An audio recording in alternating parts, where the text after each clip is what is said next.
Et ailleurs au Québec, sur la Côte-Nord peut-être?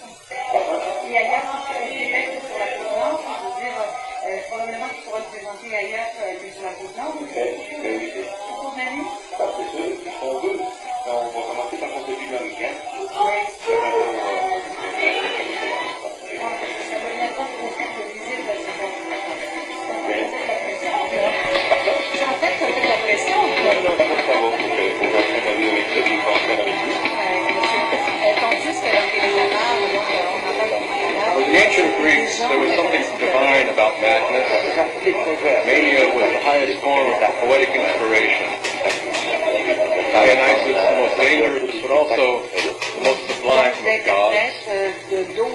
During the Christian Middle Ages, madness was associated with the demonic, and if they bothered to treat it at all, it was through forms of exorcism, more or less horrific, more or less inhuman, from our enlightened standards. With the rise of modern medical science, madness was seen as an illness. Girls were rounded up, and shot up in psychiatric what Michel Foucault called the Great Internal. As for the 20th century, it brought many changes in the classification and treatment of mental diseases, and it's that unfinished story we're going to talk about today.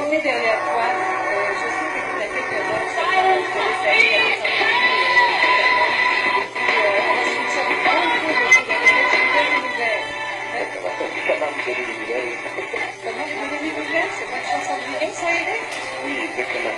Et tu l'as fait ce soir? Oui, elle va être dans mon spectacle ce soir. Alors, on y va.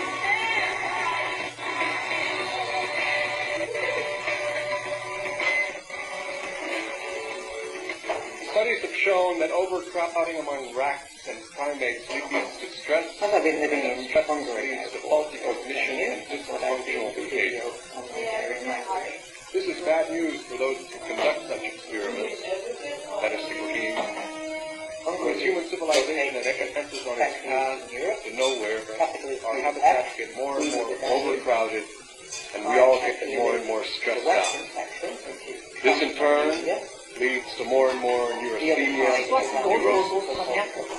It seems that every week a new psychic pathology comes into existence, one that no one had ever heard of before.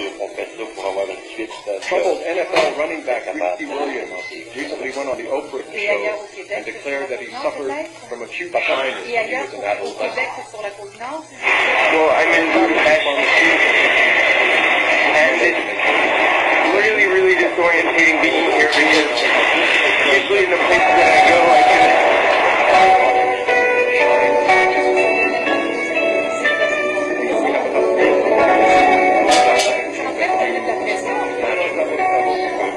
Everyone knows that capitalism is constantly engendering new desires by inventing the product that will satisfy them.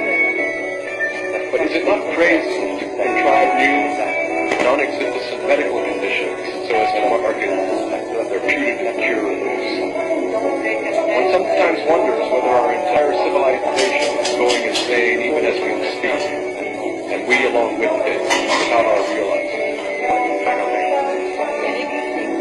I don't believe in universal standards of normality. The norms, or what counts as normal, change from century to century and from culture to culture. What is important is that there be a general agreement about what is normal. For in the absence of such agreement, we all go mad, even when we're sane.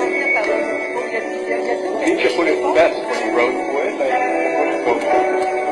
the greatest danger that always hovered over humanity and still hovers over it is the eruption of madness, which means the eruption of arbitrariness, feeling, seeing, and hearing, the enjoyment of the mind's lack of discipline, and joy in human thunders.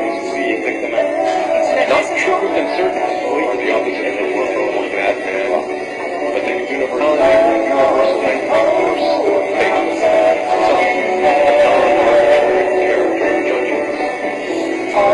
and man's greatest labor so far has been to reach agreement about very many things and to submit to a law of agreement, regardless of whether these things are true or false.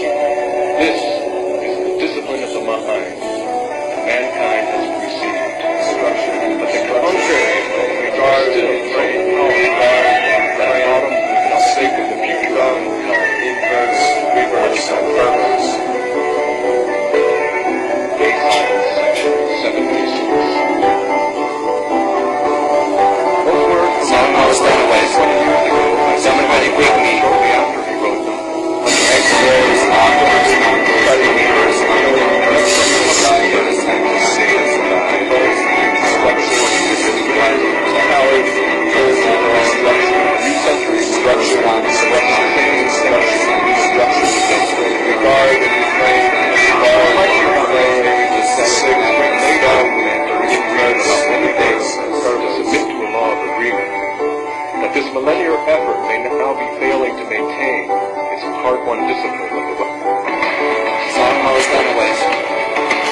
associated with the demonic. To the casket.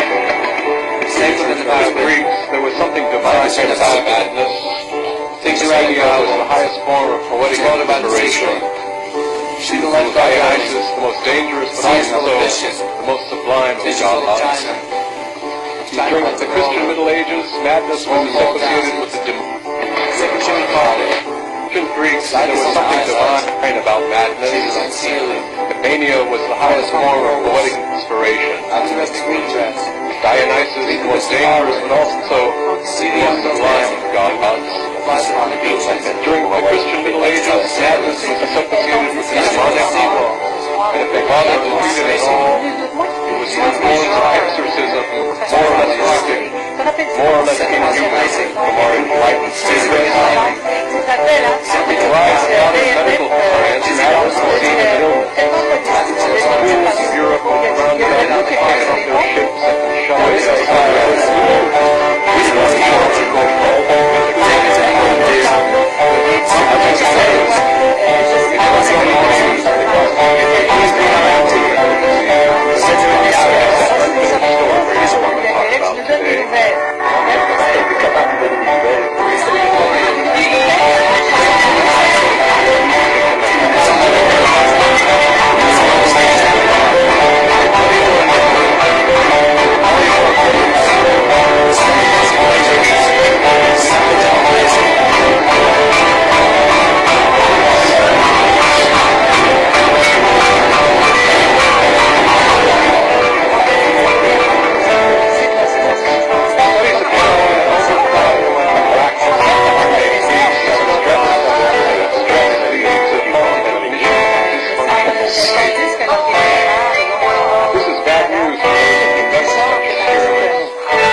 Écoute, on se croise les doigts pour toi, on te dit le mot cambronne pour ce soir, on est derrière toi. Et nul doute, moi j'ai vu déjà d'une façon ou d'une autre changer. Te rappelles-tu quand on s'était parlé la première fois, il y a quelques années, ici? Tu te rappelles, à quel point tu avais tellement de modestie, tu devais pas venir parler au micro. Il y a quelqu'un qui a pris sur les mots. Ouais, bah il faut qu'on un peu. Pour le mieux, tant mieux. Tant mieux. Et on est derrière toi.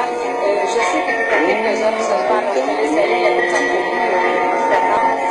Et puis, on va suivre ça avec beaucoup d'intérêt. Adolescent anorexic, a young anorexic, who is much more malleable to treatment and who lives in a controlled environment. That environment is called the family. And my colleague, Dr. Block, pediatrics. I'm not exactly certain how many years earlier it had been. My father committed me through the police for homicide, suicide, threatening bodily harm to my sister and my mother, running around screaming naked. Completely outrageous proclamations. But he was a very rich, influential man, and he just called the police department. And then he played me this long line. It was quite a scene. I was used to getting barbiturates from my parents because they couldn't really deal with any emotional hassles. So they figured, let's just tone her down.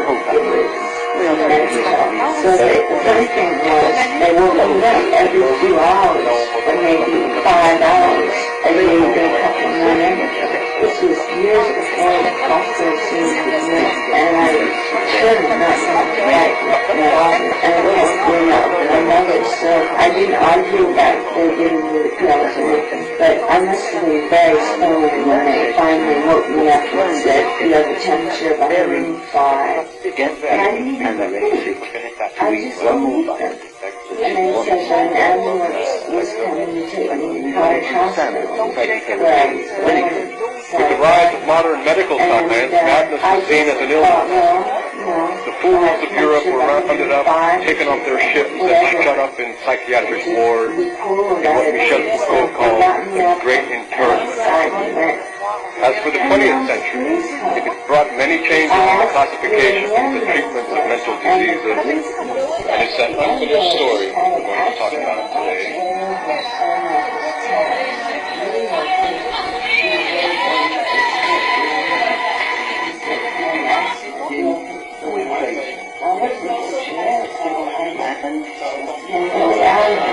So I got in the back, and it was, one of those regular police cars spinning between you and the police, and we started off to Santa Barbara from the west.